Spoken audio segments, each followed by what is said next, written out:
नमस्कार, सुदर्शन न्यूज देख रहे हैं आप। मैं हूं संगीता झा। बुलेटिन में शुरुआत करेंगे उत्तर प्रदेश की खबरों के साथ। खबर यूपी के लखनऊ से है, जहां राणा सांगा जी के विरुद्ध राज्यसभा सांसद रामजी लाल द्वारा जो अभद्र टिप्पणी की गई थी, उसके खिलाफ राजपूत करणी सेना के प्रदेश अध्यक्ष दुर्गेश सिंह दीपू द्वारा पुलिस प्रशासन से प्रदर्शन करने की अनुमति मांगी थी कि तारीख 10 तारीख को राजपूत करणी सेना सांसद के खिलाफ प्रदर्शन करेगी, जिसकी अनुमति प्रशासन ने नहीं दी और 9/4/2025 को ही रात 8:30 बजे पुलिस एक्शन में आ गई और प्रदेश अध्यक्ष दुर्गेश सिंह दीपू, वरिष्ठ उपाध्यक्ष प्रवक्ता ठाकुर विनीत सिंह, प्रदेश उपाध्यक्ष जितेंद्र सिंह, परिहार प्रदेश प्रभारी विक्रम सिंह बैरागी, लखनऊ जिलाध्यक्ष अमर सिंह, जिला महामंत्री पुष्पराज को एक दिन पहले ही उनके घर में कैद किया गया, जिससे वह प्रदर्शन नहीं कर पाए, जिसमें हजारों की संख्या में भीड़ इकट्ठा होने वाली थी। इस पर प्रदेश अध्यक्ष ने पुलिस प्रशासन की तानाशाही का विरोध किया कि जब तक रामजी लाल द्वारा माफी नहीं मांगी जाती है तो प्रदेश व देश भर में विकराल प्रदर्शन करेगी। पुलिस की तानाशाही नहीं चलेगी। पुलिस जितना भी जोर लगा ले, फिर भी हम और हमारी टीम सबसे बड़ा प्रदर्शन 12 तारीख को आगरा में होगा। वहां पर लाखों की संख्या में राजपूत करणी सेना के पदाधिकारी मौजूद रहेंगे।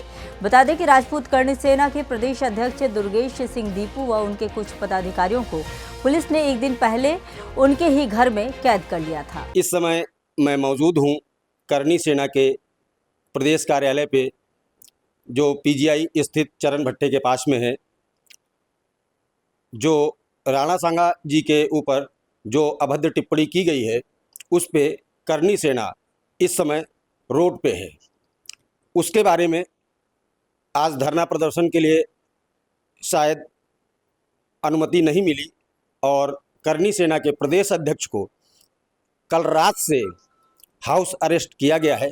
मैं जानना चाहता हूं उसके बारे में प्रदेश अध्यक्ष जी क्या बोलेंगे। ये तो हिटलरगिरी है। ये बताइए, वो सांसद जो कि जिस तरह से उसने अब भाषा का प्रयोग किया हमारे महापुरुषों के लिए, उसको सुरक्षा दे दी जाती है और हम अपना प्रदर्शन क्या खुल के अपना विरोध प्रदर्शन भी नहीं कर सकते समाज भारत में है? हमारे लिए जो है इस तरह की व्यवस्था की जाती है कि हाउस अरेस्ट कर दिया जाए। हमारे उत्तर प्रदेश में जितने पदाधिकारी हैं सारे हाउस अरेस्ट कर दिए गए, पूरे उत्तर प्रदेश के। आपने शासन प्रशासन से इसकी अनुमति के लिए आपने वो किया होगा, तो उसके लिए शासन प्रशासन ने आपसे क्या बोला? अनुमति के लिए बोला कि उस अनुमति जो है उन्होंने कैंसिल कर दी, अनुमति नहीं दी, मना कर दिया अनुमति देने से सरकार ने। क्या रीजन क्या बताया कि मतलब अनुमति हम क्यों आपको नहीं दे सकते? संख्या ज़्यादा थी, काफ़ी संख्या ज़्यादा थी, हजारों में तादाद में लोग आ रहे थे पूरे प्रदेश से, इसलिए उन्होंने इसको देखते हुए कैंसिल कर दिया।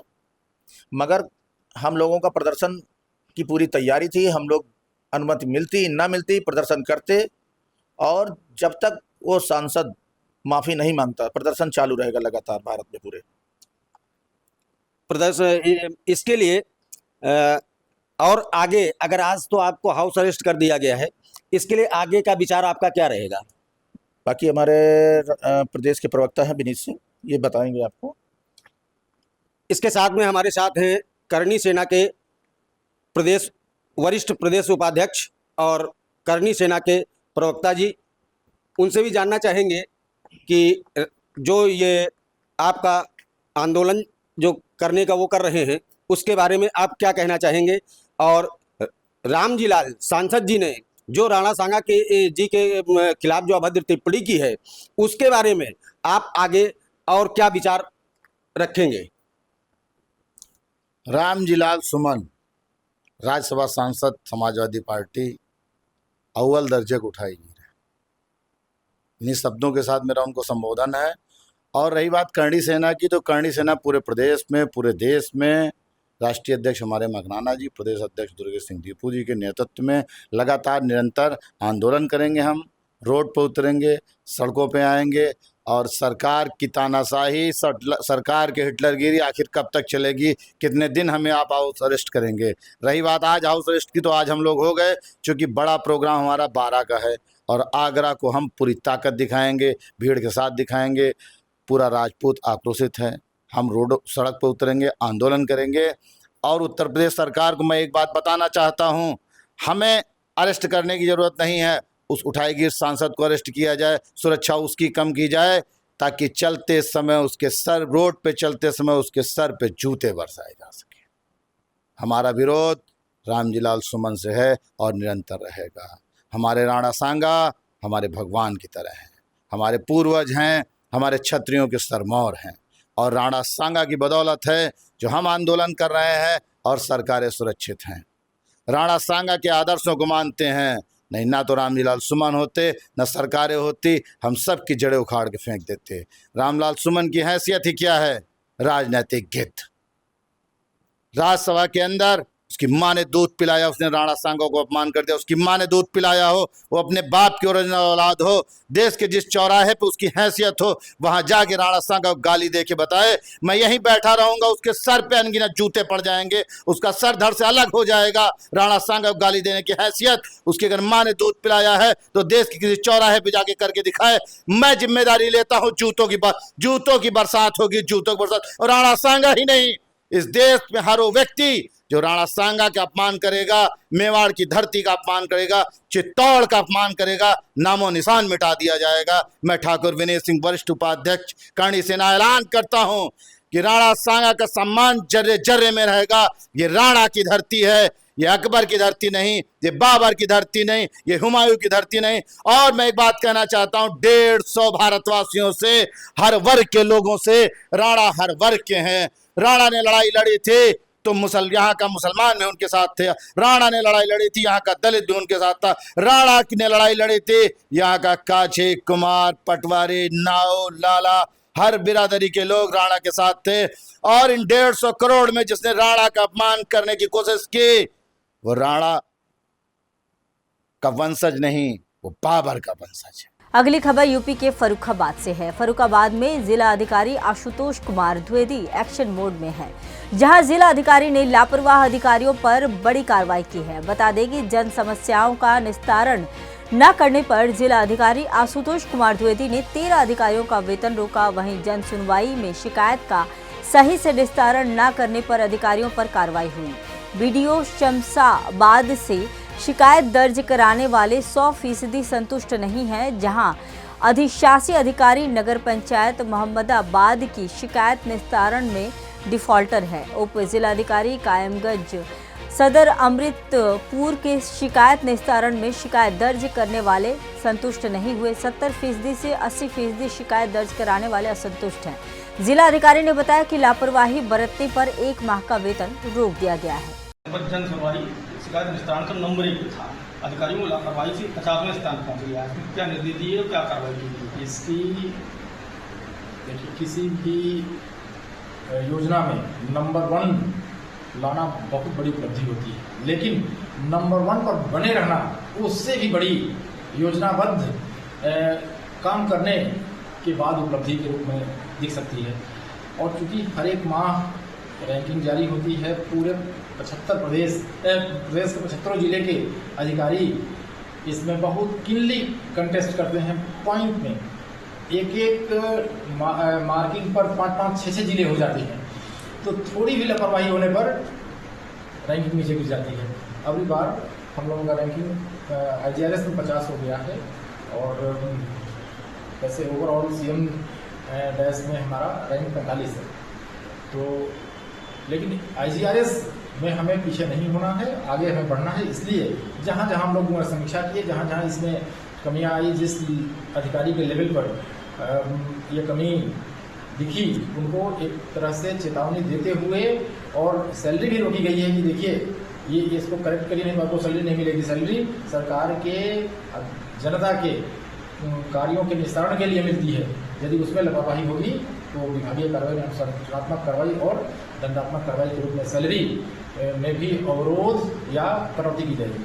अगली खबर यूपी के कानपुर से है। बता दें कि वीर योद्धा राणा सांगा जी के जन्मोत्सव पर शौर्य शक्ति प्रदर्शन करेंगे। वहीं अखिल भारतीय क्षत्रिय महासभा के प्रदेश अध्यक्ष मनोज भदौरिया जी द्वारा कानपुर के से सैकड़ों गाड़ियों के साथ आगरा के लिए जा रहे हैं और भारी संख्या में क्षत्रिय समाज एकजुट होकर राणा सांगा जी का जन्मोत्सव मनाएंगे और रक्त स्वाभिमान सम्मेलन में शामिल होंगे। मनोज भदौरिया ने कहा कि अगर सरकार सपा सांसद के ऊपर कोई कार्रवाई नहीं करती है तो कल के बाद ये शौर्य शक्ति प्रदर्शन नहीं, ये एक आंदोलन का रूप लेगी। और सरकार से अपील में कहा कि आगरा के लिए जो क्षत्रिय जा रहे हैं उनसे टोल नहीं लिया जाए, वहीं टोल टैक्स एक दिन के लिए माफ किया जाए। वीर योद्धा राणा सांगा जी के जन्मोत्सव पर यह शौर्य शक्ति प्रदर्शन किया जा रहा है।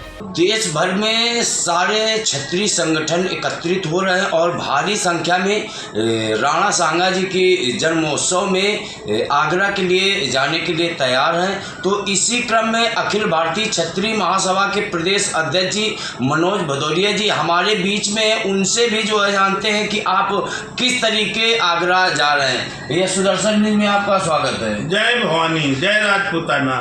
कल राणा सांगा जी की जन्मोत्सव है आगरा में, तो किस तरीके आप यहाँ से जा रहे हैं? राणा सांगा जी की जन्म जयंती है कल, और हम लोग भारी संख्या में अपने प्रदेश से और अपने ज़िले से जा रहे हैं। हजारों की संख्या में कानपुर नगर से हमारे साथ कार्यकर्ता जाएंगे और सैकड़ों गाड़ियां वाहनों के साथ तहत हम सुबह 6 बजे आगरा के लिए कूच करेंगे। और वहां पर जयंती तो मना ही जाएगी, सौर शक्ति का भी प्रदर्शन होगा। ये सब लोग, हमारे जो कोर कमेटी है उन्होंने डिसाइड किया है कि हम लोग सारे संगठन मिल करके, कोई भेदभाव नहीं हमारे संगठनों में, सभी लोग एक हैं। मैं अखिल भारतीय क्षत्रिय महासभा का हूं और यहाँ पर सभी संगठनों से बात करके एकता के सूत्र में सभी को पिरो करके आगरा के लिए कूच करेंगे। अच्छा, देखा जाए कि जो सपा सांसद हैं अभी तक जरा से भी उनके मन में कोई शिकस्त नहीं है, ना माफी मांगने का कोई इरादा है, तो ऐसा क्या लग रहा है कि किसी का सह मिल रहा है? ये तो देखो उनकी पूर्व सुनियोजित रणनीति है। उस रणनीति के तहत इन्होंने हमारे और देश के जो महापुरुष हैं उनको षड्यंत्र के हिसाब से अपमानित करने का काम किया जा रहा है और किया गया है। तो उनकी एक राजनीतिक मंशा है कि जात को जात से लड़वाएं और देश में एक ऐसी अव्यवस्था फैलाएं कि सारे संगठनों में, सारी जातियों में एक दूसरे के प्रति भेदभाव उत्पन्न हो और हम लोग जात से लड़े और गोली चलाए, लाठी डंडे चलाए। ऐसा अखिल भारतीय क्षत्रिय महासभा या क्षत्रिय संगठन भारत देश का ये कतई नहीं होने देगा। हम लोग सब एक हैं, सभी वर्ग हमारे साथ है, सभी वर्गों का हमको भरपूर सहयोग मिल रहा है। अच्छा, सरकार से आप क्या मांग कर रहे हैं? सरकार से हम ये मांग कर रहे हैं कि हमारे जितने क्षत्रिय भाई देश से और प्रदेश से आगरा के लिए कूच कर रहे हैं, तो मैं सरकार से निवेदन करना चाहता हूं कि सभी टोल नाका में फ्री किया जाए और किसी भी गाड़ी से कोई टोल टैक्स न लिया जाए। ये हमारी सरकार से मांग है और कार्रवाई जल्द से जल्द की जाए। रामलाल के खिलाफ ये सांसद बहुत ही धूर्त सांसद है, इस सांसद को सबक सिखाया जाए। और हम आपके चैनल के माध्यम से, सुदर्शन न्यूज चैनल के माध्यम से ये बात सरकार तक पहुंचाना चाहते हैं कि क्षत्रियों में बहुत ज़्यादा आक्रोश है। यदि 12 तारीख तक कोई निर्णय नहीं हुआ तो ये आंदोलन और विकराल स्वरूप धारण करेगा, ये निश्चित है और तय है। तो हमारे बीच में ये अखिल भारतीय क्षत्रिय महासभा के प्रदेश अध्यक्ष जी थे, जिन्होंने कहा कि हमारे क्षत्रिय संगठन में भारी आक्रोश है। अगर 12 तारीख को कुछ निर्णय नहीं होता है तो ये एक आंदोलन का रूप लेगा। सुदर्शन न्यूज, लाखन से। अगली खबर यूपी के मथुरा से है। मथुरा थाना सदर बाजार क्षेत्र में युवक के पैर में गोली मारी गई है, वहीं लाठी डंडों से घायल कर दिया गया है, जिसके वजह से थाना सदर क्षेत्र में बदमाश बेखौफ है। बता दें कि मथुरा में थाना सदर बाजार क्षेत्र लक्ष्मी गार्डन पर पानी पी रहे युवक पर 20 से 25 अज्ञात युवकों ने गोली मार दी। कोतवाली क्षेत्र के रहने वाले हिमांशु के पैर में गोली लगी है। लाठी डंडों से युवक को गंभीर किया गया है। घायल लोगों ने अस्पताल में फिलहाल उसे भर्ती कराया है, लेकिन क्षेत्र में दहशत का माहौल बना हुआ है। मौके पर पहुंची पुलिस ने सीसीटीवी कैमरे खंगाले। पुरानी रंजिश बताया जा रहा है। एसपी सिटी अरविंद कुमार ने बताया कि पुलिस को सूचना मिली थी, मामले की जांच जारी है। 15-20 राउंड है, अचानक फायर किया, डंडे मार हुई और चले गए, भागे बाद। एक घायल बताया जा रहा है, क्या है, कैसी स्थिति है उसकी? अब ये मालूम नहीं उसको गोली लगी है, क्या है क्या नहीं है। सीरियस था, 2 फायर की आवाज भी हुई है। कितने लोग थे वो लोग? 15-20 लोग थे, एक साथ आए बाइक और गाड़ी लेकर। 2 लोग इसमें मारपीट हुई है। ये बताया जा रहा है कि 2 लड़के यहाँ पर खड़े थे, वो सब पीछे से मोटरसाइकिल से और एक गाड़ी से आए लोग, उन्होंने उन लड़कों के साथ मारपीट किया है। जो इंजर्ड है उनको हॉस्पिटलाइज करा दिया गया है। प्रिलिमिनरी जो डॉक्टर से बात हुई उसमें फायर आर्म इंजरी नहीं है। जो अभी प्रिलिमिनरी जानकारी हुई है कि उनकी आपस में कोई पहले से कोई विवाद है, उस विवाद के बारे में जानकारी की जा रही है। आसपास के सीसीटीवी फुटेज इसमें देखे जा रहे हैं। जो गाड़ी है, गाड़ी का नंबर और मोटरसाइकिल का नंबर भी मिल गया है, उस लोग का नाम भी मिल गया है। अब उनको जो इसमें आरोपी है उनके घरों पर दबिश की गई टीमें करी गई है। जो इंजर्ड है उनके परिवारजन से संपर्क करके तारीख प्राप्त करके मुकदमा संपन्न किया गया है। जो भी इसमें दोषी होंगे उनके खिलाफ सख्त कार्रवाई की जाएगी। अगली खबर सीतापुर से है। जनपद सीतापुर के खैराबाद में जफर अंसारी और उसके भाई के द्वारा कब्जा की गई नजूल की भूमि पर सीतापुर प्रशासन के द्वारा की गई बड़ी कार्रवाई।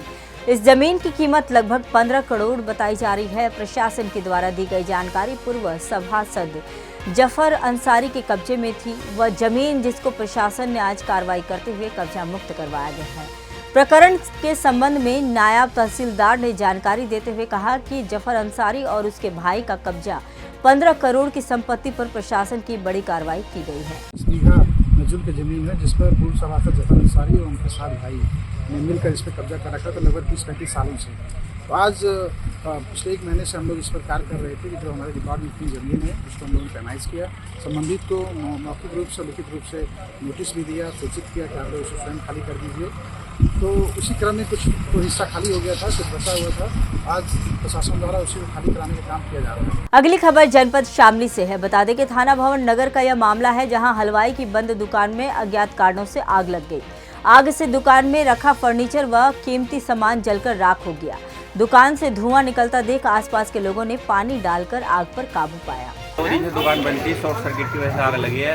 मोहल्ले वालों ने बताया कि हमारी फिर धक्का की फ्रिज जला हुआ है, 2-3 कुर्सी डल्ले, बहुत कुछ नुकसान हुआ है। कितना होगा लगभग नुकसान? अभी तक ऐसा होगा जी 70 से ज़्यादा नुकसान होगा। भाई यहाँ था नहीं, भाई बाहर जाएगा, मुझे हमें बताया जाए मोहल्ले वालों को। और भाई को आग कैसे बुझाई?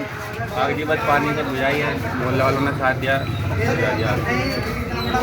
भाई। अभी अगली खबर यूपी के हरदोई से है, जहां दबंग ठेकेदार के आगे नगर पालिका परिषद नतमस्तक है। वहीं सांडी नगर पालिका सभासद ने भ्रष्टाचार को लेकर सीएम से गुहार लगाई है। जहां रोड निर्माण कार्य में भ्रष्टाचार को लेकर सभासद ने सीएम से गुहार लगाई। सभासद आफ्ताब की शिकायत पर सांडी नगर पालिका परिषद के कर्मचारियों ने झूठी रिपोर्ट लगाई। झूठी रिपोर्ट लगाने के साथ साथ दबंग ठेकेदार ने शिकायतकर्ता को धमकियां दी हैं। शिकायतकर्ता सभासद ने डीएम हरदोई से पुनः गुहार लगाई है। मैंने अपने वार्ड नंबर 21 मोहल्ला खालसा मध्य में एक सड़क बन रही थी स्वर्गीय मजीद के मकान से हाजी लियाकत के मकान तक, जो कि आरसीसी थी। पहले इंटरलॉकिंग बनी हुई थी, उसको हटा के आरसीसी का काम किया गया और उसमें मानक के अनुरूप कार्य नहीं किया गया। एक साइड जो था उसमें मानक के अनुरूप कार्य हुआ था, जहाँ पर जई साहब बिरजस मौर्य जी बैठ के रात में उन्होंने कार्य कराया था। तो दूसरा पल आधा बच गया था, तो उसमें कार्य ठेकेदार ने अपनी मर्जी से किया। जब मैंने उसको देखा वहाँ पे काम मानक के अनुरूप नहीं है, और जहाँ पे नीचे गिट्टी डाली जाती थी वहाँ पर डस्ट वो इंटरलॉकिंग फोड़ के डाली जा रही थी। तो मैंने उसको लेकर मुख्यमंत्री के जन सुनवाई पोर्टल पर शिकायत की, तो उसकी जांच जेई साहब बिरजस मौर्य जी ने की। तो बिरजस मौर्य जी ने उसको जांच को सही पाया और उस पर कार्रवाई की रिपोर्ट लगाई जो सत्यता थी। उसके बाद ठेकेदार ने जेई साहब के साथ मारपीट की, गाली गलौज किया। जब मैं वहाँ पर गया तो मुझे भी धमकी दी कि अपने औकात में रहो, वार्ड मेंबर हो, कोई ज़्यादा बड़े पद पे नहीं हो और जो कुछ करना है कर लेना।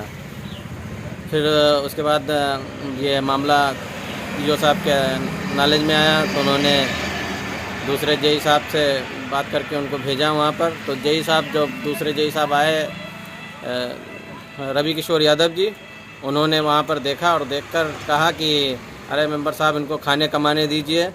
अब बात करेंगे रायबरेली की। बता दें कि यूपी के रायबरेली में मुख्यमंत्री योगी आदित्यनाथ के आदेश के बाद जिलाधिकारी हर्षिता माथुर के निर्देशन में अपर जिलाधिकारी सिद्धार्थ द्वारा आज बारिश के उपरांत फसल के क्षति आकलन हेतु भ्रमण किया गया। उन्होंने बताया कि प्रथम दृष्टया फसलों को विशेष नुकसान नहीं हुआ है। जनपद की समस्त तहसीलों में एसडीएम, तहसीलदार व राजस्व कर्मियों द्वारा अपने अपने क्षेत्र में वृहद सर्वे किया जा रहा है। सभी तहसीलों में क्षति आकलन हेतु हेल्प डेस्क भी बनाई गई है। सुबह बारिश के बाद सभी तहसीलों को भ्रमण के निर्देश दिए गए थे। सभी एसडीएम साहब ने और तहसीलदार साहब ने मौके पर निरीक्षण किया। हमारे सारे राजस्व कर्मी भी मौके पर निकले। प्रथम दृष्टया कोई बड़ा नुकसान नहीं हुआ है फसलों को। डलमऊ क्षेत्र में कुछ जगह ओला पड़ने की बात संज्ञान में आई है और लेखपालों द्वारा वृहद रूप से सर्वेक्षण किया जा रहा है। सभी तहसीलों में हेल्प डेस्क भी खोली गई है। अगर किसी को कोई समस्या है, कोई शिकायत है अपने क्षतिग्रस्त फसल के आकलन को लेके, तो वहां पे जाके वो अपनी शिकायत को दर्ज करा सकता है। साथ में ही हम लोगों ने गेहूं के क्रेन जितने भी हैं उनका भी साथ में निरीक्षण कराया है और अधिक से अधिक किसानों से हम लोग वार्ता करके समन्वय स्थापित करके प्रयास कर रहे हैं कि उनको बिचौलियों से बचाते हुए हम लोग उनको क्रय केंद्र पे ही खरीद करवाएं। अब बात करेंगे मध्य प्रदेश की। मध्य प्रदेश के धार से खबर है, जहां धार जिले के बदनावर में 1352 करोड़ रुपए की लागत से तैयार हुए उज्जैन बदनावर 4 लेन का उद्घाटन देश के केंद्रीय परिवहन मंत्री नितिन गडकरी जी एवं प्रदेश के मुख्यमंत्री डॉक्टर मोहन यादव ने किया। इस अवसर पर केंद्रीय मंत्री सावित्री ठाकुर, नगरीय प्रशासन मंत्री कैलाश विजयवर्गीय एवं लोक निर्माण मंत्री राकेश सिंह सहित अन्य नेता उपस्थित रहे। इस दौरान केंद्रीय परिवहन मंत्री नितिन गडकरी जी ने सभा को संबोधित करते हुए कहा कि आने वाले 2 सालों में मध्य प्रदेश का नेशनल हाईवे अमेरिका से भी अच्छा बनेगा। डांबर इंपोर्ट किया हुआ नहीं है। जबलपुर से नागपुर रोड पर मंसर के पास 1 किलोमीटर रास्ता हमने बनाया है और डांबर जो बना है वो सेंट्रल रिसर्च रोड ऑर्गेनाइजेशन के मार्गदर्शन में हमने ऐसी टेक्नोलॉजी लाई है कि हमारा बरली राइस क्रॉप, हमारा बायोमास, कोई भी कपास हो, किसी भी प्रकार का जो वेस्ट बायोमास है उससे डांबर बना हुआ है। और देश में 400 प्रोजेक्ट शुरू हुए, मध्य प्रदेश में नहीं हुए। आप इनिशिएटिव लो कि बायोमास से सीएनजी तैयार हो रहा है और 400 प्रोजेक्ट में से 90 चालू हो गए हैं। अगली खबर कर्नाटक से है। कर्नाटक के बेलगावी से खबर है। बता दें कि विश्व को अहिंसा और त्याग का मार्ग दिखाने वाले जैन धर्म के 24वें तीर्थंकर भगवान महावीर स्वामी की जयंती कर्नाटक बेलगावी जिले के चिक्कोडी शहर में बड़ी धूमधाम से मनाई गई। शहर के आदिनाथ दिगंबर जैन मंदिर में अभिषेक पूजा अनुष्ठान किया गया। वहां से बैंड बाजे के साथ पालकी यात्रा शहर के मुख्य मार्गों से गुजरी। अब बात करेंगे मध्य प्रदेश के धार की। धार जिले के सरदारपुर तहसील के ग्राम रिंगनोद में 1 साल की बच्ची से दुष्कर्म का मामला सामने आया है। एक अज्ञात व्यक्ति मासूम से रेप कर फरार हो गया। बच्ची के माता पिता जब वहां पहुंचे तो उसे तेज आवाज में रोते देखा। उसके कपड़े फटे थे और प्राइवेट पार्ट में खून बह रहा था। परिजन उसे तुरंत राजगढ़ के एक निजी अस्पताल लेकर पहुंचे, जहां डॉक्टरों ने उसकी गंभीर स्थिति को देखकर उसे इंदौर रेफर कर दिया। पुलिस ने गुरुवार को आरोपी के खिलाफ केस दर्ज कर लिया है। अज्ञात आरोपी की तलाश के लिए टीमें गठित कर दी गई है।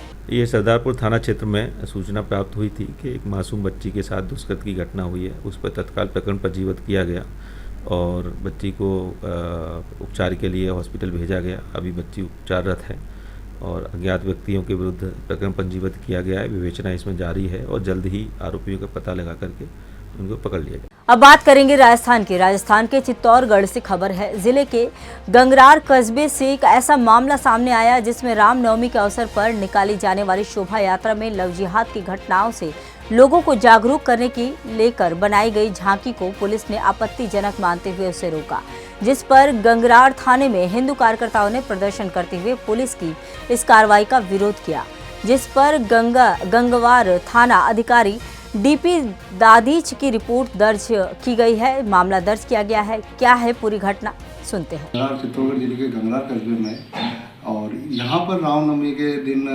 झांकी को लेकर जिस तरीके से पुलिस ने रोका है, अभी हम बात करेंगे शंभूलाल जी लश्कर से कि उस दिन क्या घटनाक्रम हुआ था और क्या पुलिस का क्या रोल रहा था। वैसे तो ये सारा प्रकरण न्यायालय में, माननीय न्यायालय में विचाराधीन है, तो जो उनका जो निर्णय होगा वो निर्णय मान्य होगा। फिर भी छोटी मोटी घटनाक्रम मैं आपको बता देता हूँ कि वो जो रामनवमी के जुलूस के लिए यहाँ पर पहले वैसे कभी नहीं निकला था। ये पहली बार जब राम मंदिर का 500 वर्षों के बाद जीर्णोद्धार हुआ था, नया भवन मंदिर का खड़ा हुआ था, तो लोगों में उत्साह था। तो उस उत्साह के कारण से गांव के युवा और हिंदू लोगों ने मिलकर के ये सोचा था कि क्यों नहीं इस रामनवमी पर अच्छा एक जुलूस निकाला जाए, शोभा यात्रा निकाली जाए। तो महीने भर पहले गांव के ऐसे युवाओं ने एक बैठक आयोजित करने का निर्णय किया था और हनुमान जी के मंदिर पर एक बैठक आयोजित की थी। उस बैठक में पूरे गाँव के आसपास के लोगों को सबको आमंत्रित किया था, सूचना दी थी कि सबको आना है। तो उस कारण मैं भी उस बैठक में गया था और सबकी सहमति से ये तय किया गया था कि रामनवमी को भव्य बनाना है और शोभा यात्रा का जुलूस निकालना है, शोभा यात्रा निकालनी है। उसमें विभिन्न प्रकार की झांकियाँ भी बनाएंगे और उसके लिए फिर एक महीने से युवा शक्ति और बाकी के सारे धर्म प्रेमी सज्जन उसका पूरा प्रयास कर रहे थे। और शोभा यात्रा के समय में यहाँ पर सारी व्यवस्थाएँ करती थी, बाकी डीजे वगैरह ये सारा बुला लिया गया। और उससे 4-5 दिन पहले एसडीएम साहब से जाकर के एक प्रार्थना पत्र दिया, भाई ये रामनवमी की शोभा यात्रा रहेगी और इसका ये प्रकार मार्ग रहेगा और ये समय रहेगा और ऐसे ऐसे इसमें होने वाला है, सारा चीज़ उनको एसडीएम साहब को लिखित में दे दिया था। यानी रामनवमी की जो यात्रा निकलने वाली थी, शोभा यात्रा राम जन्म के जी, तो उस समय में जो परमिशन ली गई थी, हाँ जी, उस परमिशन के दौरान कोई समिति रही होगी, उस समिति के सदस्य रहे होंगे, वो भी उस मीटिंग में शामिल थे? हाँ, वो उस मीटिंग में जहाँ पर एसडीएम साहब के वहाँ गए थे तो करीब 5-7 लोग थे और वो उनको पत्र लिखित में दिया था और उसमें हस्ताक्षर दिया था और उन्होंने फिर उस पर उनकी तरफ से जो भी नोटिंग करनी थी नोटिंग करके वो उन्होंने कहा कि हम इसको पुलिस स्टेशन पे भिजवा देंगे, वो भिजवा देंगे। यानी रामनवमी के दिन क्या हुआ था, जो हनुमान मंदिर के यहाँ से जो शोभा यात्रा निकलनी थी, उस दिन किस बात को लेकर पुलिस ने इस व्यवस्था में उसमें ऐसा हुआ कि भाई 4 बजे का नियत समय था, 4 बजे शोभा यात्रा निकलनी थी। तो सामान्य रूप से कोई भी अगर समय ले रखा तो उस समय से पहले सारी व्यवस्थाएं करनी पड़ती है। तो जो कार्यकर्ता थे सबने व्यवस्था कर ली थी और 4 बजे के बाद में सब मंदिर पे धीरे धीरे इकट्ठे होने लगे थे। तो उसमें एक झांकी का था, एक लव जिहाद के संदर्भ में, क्योंकि भारतवर्ष सनातन है, हिंदू राष्ट्र एक तरह से सरकार माने नहीं माने पर हम सब लोग मानते हैं कि भारत हिंदू राष्ट्र था और है और रहेगा।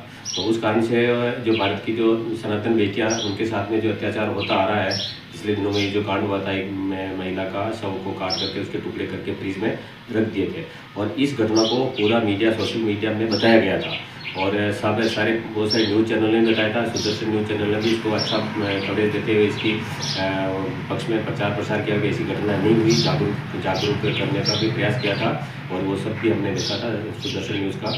तो उस कारण से सब देश में इसकी जागृति आई है। तो उस जागृति को हमारे कस्बा है तो उसमें भी जागृति पैदा करने के लिए सोचा कि ये लव जिहाद की झांकी के रख देते हैं। इसमें अपनी जो बहन बेटियाँ हैं उनको सुरक्षा का एक भाव उत्पन्न होगा और वो मजबूती से इस लव जिहाद की दुष्परिणाम से वो जान सकेगी।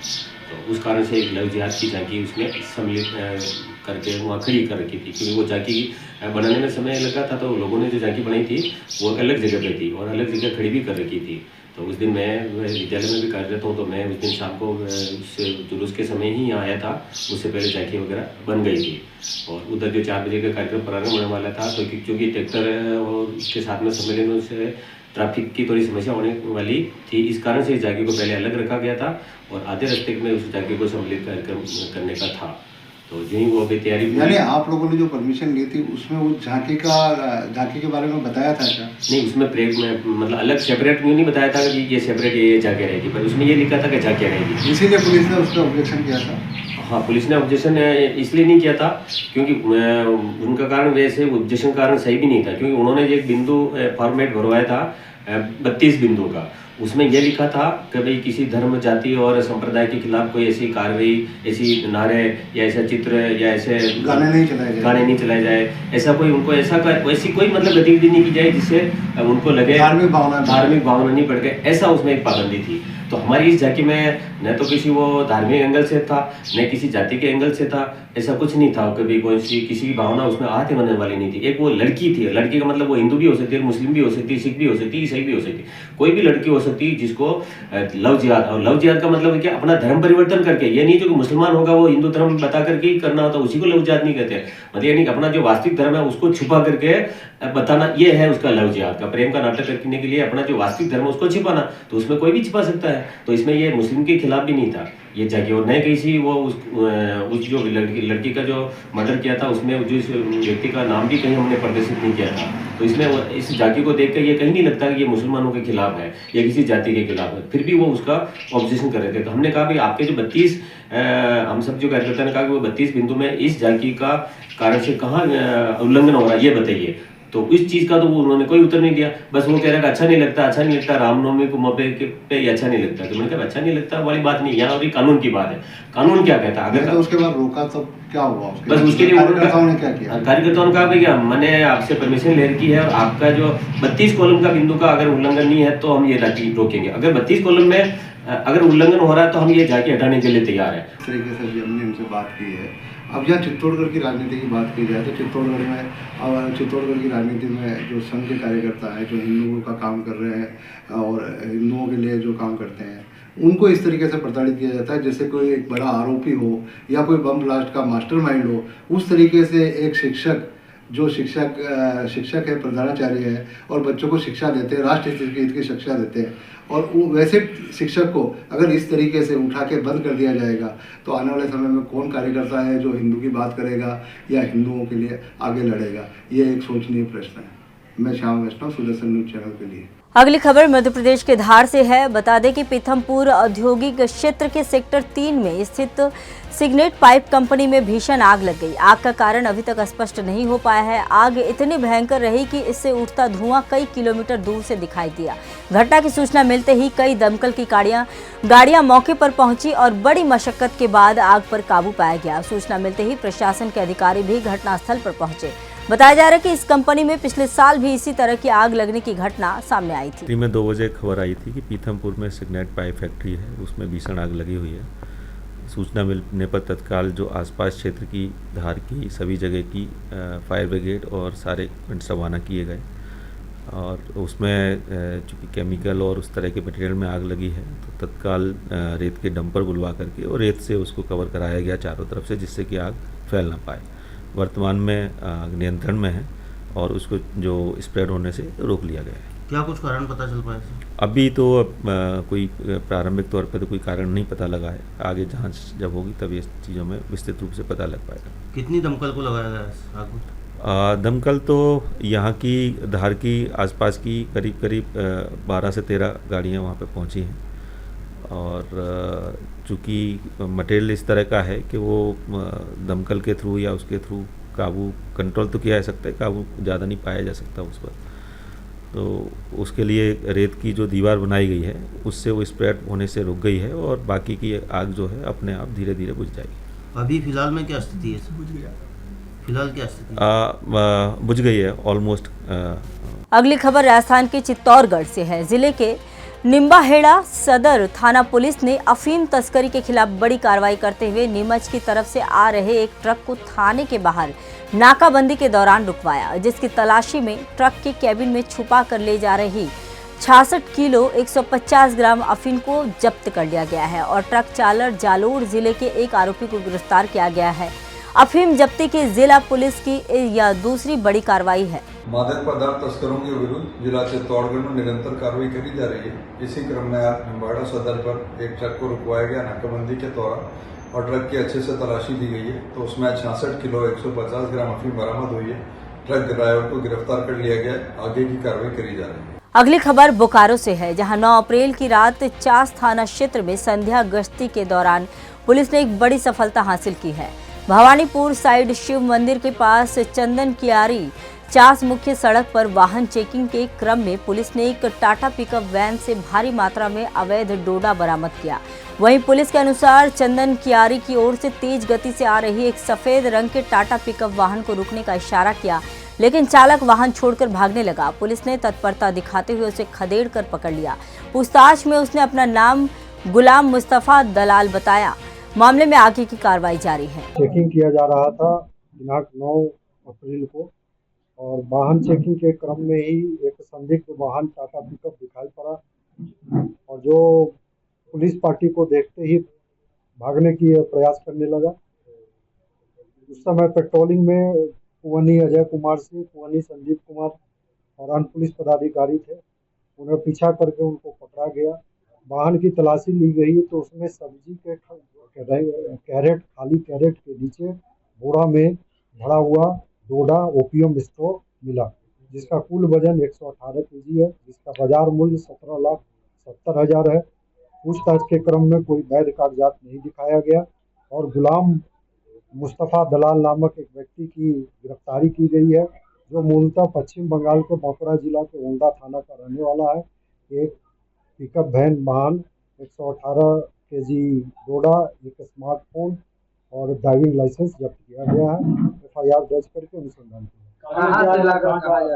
ये इसका बांकुड़ा से माल लेके निकला था और इसको चाची जाने वाला। अगली खबर मध्य प्रदेश के इंदौर से है, जहां महावीर जयंती पर भव्य शोभा यात्रा निकाली गई, जिसमें बड़ी संख्या में लोगों ने भाग लिया। इंदौर में महावीर जयंती के पावन अवसर पर इंदौर शहर में विभिन्न स्थानों से भव्य शोभा यात्राएं निकाली गई। शोभा यात्रा में भगवान महावीर की भव्य झांकी निकाली गई, जिसे देखने के लिए रास्ते भर भक्तों की भीड़ उमड़ पड़ी। जगह जगह श्रद्धालुओं ने फूल बरसाकर झांकी का स्वागत किया।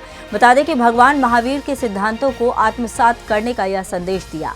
जैन धर्म के 24वें तीर्थंकर भगवान महावीर स्वामी जी के जन्म कल्याण पर मिलन हाइट्स के रहवासियों ने शोभा यात्रा निकाली, जिसमें बड़ी संख्या में मातृशक्ति बच्चे और पुरुषों ने भाग लिया। शोभा यात्रा में बच्चे नमोकार मंत्र का जाप करते चल रहे थे, जिसमें सर्वश्री अखिलेश जैन, सुशील लुहाडिया, विशाल पोरवाल ने बताया कि भगवान महावीर ने हमेशा अहिंसा, सत्य और त्याग का संदेश दिया है, हमें प्रेम, करुणा और नैतिकता का मार्ग दिखाया है। खबर उत्तर प्रदेश के कानपुर से है। कानपुर नगर में पति के खून से नहाने की जिद पर अड़ी बेटी और ससुर का ऑडियो वायरल हो गया है। इसको लेकर दामाद ने थाने में सूचना दी है। वहीं कल्याणपुर इलाके में एक सनसनीखेज मामला सामने आया है, जहां एक महिला अपने पिता से अपने पति की हत्या की मांग कर रही है। वायरल ऑडियो में पिता एक साथी से कट्टा यानी कि देशी पिस्तौल की मांग कर रही हैं और दामाद को गोली मारने की बात कर रही हैं। मामला सामने आने के बाद पीड़ित युवक ने कल्याणपुर थाने में तहरीर देकर अपनी जान को खतरा बताया है। पीड़ित युवक की शादी करीब 7 साल पहले नरवल की एक युवती से हुई थी। दोनों का एक 5 साल का बेटा भी है। युवक का आरोप है कि शादी के बाद से ही पत्नी का व्यवहार ठीक नहीं था, जिससे अक्सर झगड़े होते रहते थे। ससुराल पक्ष भी उसे धमकाते और मारपीट करते थे। करीब 4 महीने पहले पत्नी अपने मायके चली गई और बेटे को भी साथ ले गई थी। इसी बीच युवक को एक ऑडियो हाथ लगा, जिसमें उसके ससुर एक व्यक्ति से बातचीत कर रहे हैं। ऑडियो में ससुर 315 बोर का कट्टा मांगते हुए कहते हैं उनकी बेटी चाहती है वह अपने पति को गोली मारकर उसकी हत्या कर दे, और महिला का कहना है वह अपने पति के खून से नहाना चाहती है। ससुर ऑडियो में यह भी कहते हैं अगर दामाद मिल जाए तो वह उसकी टांग पर टांग रखकर चीर देंगे। ऑडियो में कई आपत्तिजनक बातें भी कही गई है, जो अब सोशल मीडिया पर वायरल हो रही है। पीड़ित युवक ने अपने ससुराल पक्ष से जान का खतरा बताते हुए कल्याणपुर थाने में शिकायत दी है। इस पर एसीपी कल्याणपुर अभिषेक पांडे ने कहा कि मामला संज्ञान में लिया गया है और तहरीर मिलने के बाद विधिक कार्रवाई की जाएगी। पुलिस अब वायरल ऑडियो की सत्यता की जांच कर रही है और इस सनसनीखेज मामले में जल्द कार्रवाई की उम्मीद जताई जा रही है। ये कल्याणपुर थाना क्षेत्र से संबंधित है, जिसमें चौकी इंचार्ज को मौके पर भेजा गया है। इसमें जो भी तहरीर उनके द्वारा दी जाएगी उसमें अभियोग पंजीकृत कर जो भी विधिक कार्रवाई है वो की जाएगी। मार देंगे क्योंकि कोई कारण में बच्चा है, हम कह रहे बच्चा दे दो हमारा, न बच्चा दे रहे न डिवोर्स दे रहे, और इस प्रकार से प्रताड़ित करे, कह रहे टांगा धर के चीट डरवे। हम कोई बच्चा है, किसी की बेटे हैं। फिलहाल के लिए इस बुलेटिन में इतना ही। देश दुनिया की तमाम खबरों के लिए देखते रहिए सुदर्शन न्यूज। जय हिंद।